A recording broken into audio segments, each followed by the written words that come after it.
When Beverly and Mason venture into the shadows of their late grandfather's garage, they expect to find dust, spiderwebs, old knick-knacks, and more things to get rid of. But when they open it, they uncover a shocking secret.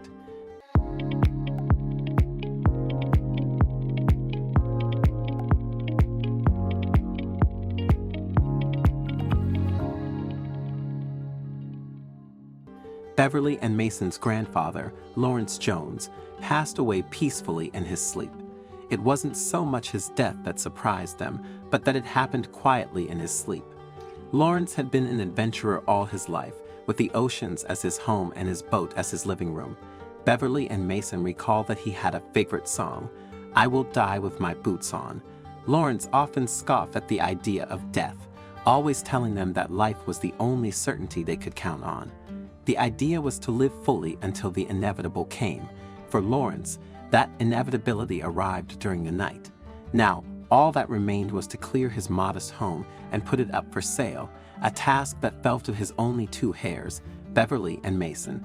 Beverly, with her keen eye for history, was determined to handle it with care. Once inside the garage, the chest immediately captured Beverly's attention. Her fingers traced the intricate carvings, and she speculated aloud about their origins and meanings. Mason, the more practical of the two, focused on the lock, a modern padlock that opened with a number sequence. "This had to be Grandpa's," he murmured, "but why would he lock it up like this? And what's with the symbols?" Beverly played with the possibilities. Their grandfather was always a man of few words, and he always had an air of mystery around them. His past was a patchwork of incomplete stories and vague hints at a life of adventure. The chest felt like a tangible connection to the stories he never finished. Mason tried a couple of different combinations on the lock. Digits from his grandfather's social security number didn't work. Neither did his bank card number. His birth date was a dot, too. But then Beverly made the suggestion. What about trying their grandmother's birth date? She'd been his reason for living. Even after she passed away a few years earlier, as soon as Mason entered the last number, the lock sprang open. It worked. Inside was an array of contents that seemed to belong to another era. Ancient maritime maps with frayed edges and faded colors were neatly folded in one corner. When Masons spread them on the workbench, the two saw lines and routes drawn in areas they knew their grandfather had been exploring until the onset of his short illness. Then, there were logs detailing his diving expeditions. These were meticulously kept, along with pages of notes about depths, coordinates, and weather conditions. Central to the collection was a flood of references to the Fleur de la Mer. Documents and logs suggested Lawrence had dedicated the latter part of his life to searching for his legendary shipwreck. Beverly and Mason knew the story of Fleur de la Mer. If found, the wreck was believed to hold riches beyond imagination. Beverly found and held up a photograph of a younger version of their grandfather. He was in his diving gear, and his eyes shone with the thrill of the hunt. Beside him in the image was a rusted artifact. It looked like it was from a ship. "This is incredible," Beverly whispered. He was searching for the Fleur de la Mer. "Do you realize how important this is?" Instinctively, Beverly knocked on the floor of the chest with her knuckles in her mind. She dated the chest to the turn of the 19th century, and it was standard practice.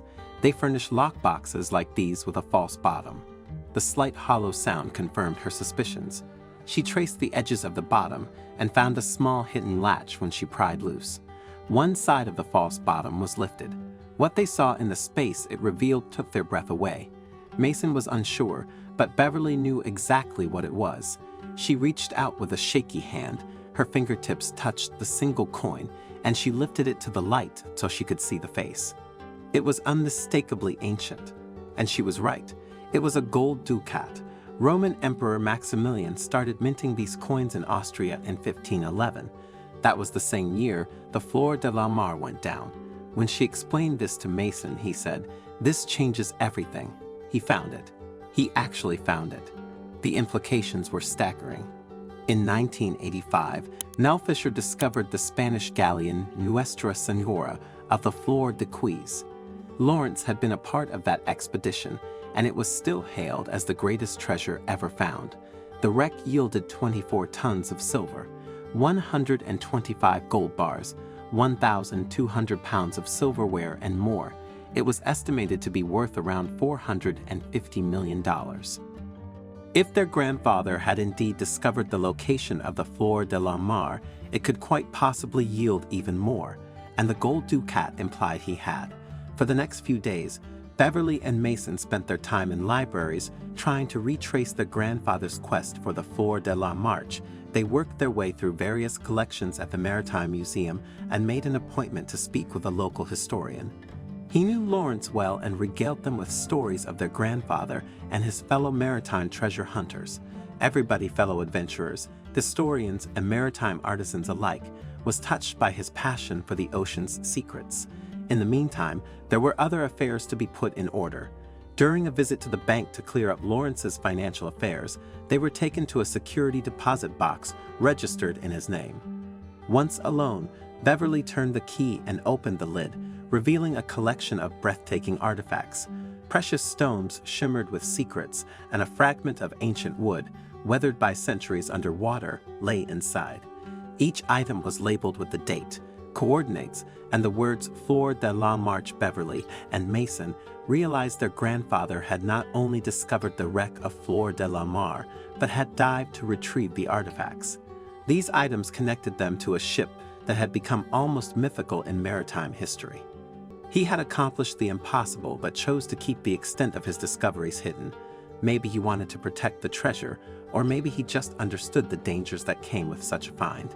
His partner Beverly said softly, "That's who we should be talking to." Boris died with Lawrence for more than 30 years. If anybody knows what Grandpa was up to, he does. Harold Wilson joined Mason and Beverly in the quiet of an old cafe. He was more than happy to tell them the whole story of the quest for the Flor de la Marche. The wreck, he explained, was indeed found. It was mostly Lawrence's doing. He deciphered the clues that led to its resting place. It had taken him all of 20 years. The two of them set out to explore the area. After 7 years at sea, they started bridging up items for their dives that were identified as part of the Flor de la Mar cargo. But as they plotted and mapped the area for proper exploration, they realized the futility of the exercise. Only a small part of the wreck was on a sandbank. More than 3/4 of it had slipped over the edge into an underwater trench. Whatever remained of the cargo now lay at the depths, beyond the reach of conventional divers. This was Lawrence's greatest discovery and his greatest loss, Harold said. Beverly and Mason listened intently, grasping the enormity of their grandfather's journey. As the meeting drew to a close, Harold's voice softened. "The artifacts you found in the bank security box," he said, "those were all we managed to salvage. There's nothing left down there." It felt like such a fleeting victory, knowing what they now understood about their grandfather's passion for lost treasures. Beverly and Mason decided to honor his legacy in a way that remained true to his values. They donated the salvaged artifacts and Kilroy's extensive research to a maritime museum where they could be properly preserved and used to educate future generations. Treasure hunting, whether on land or at sea, carries the responsibility of preserving history. Thankfully, Lawrence and his grandkids understood this important duty.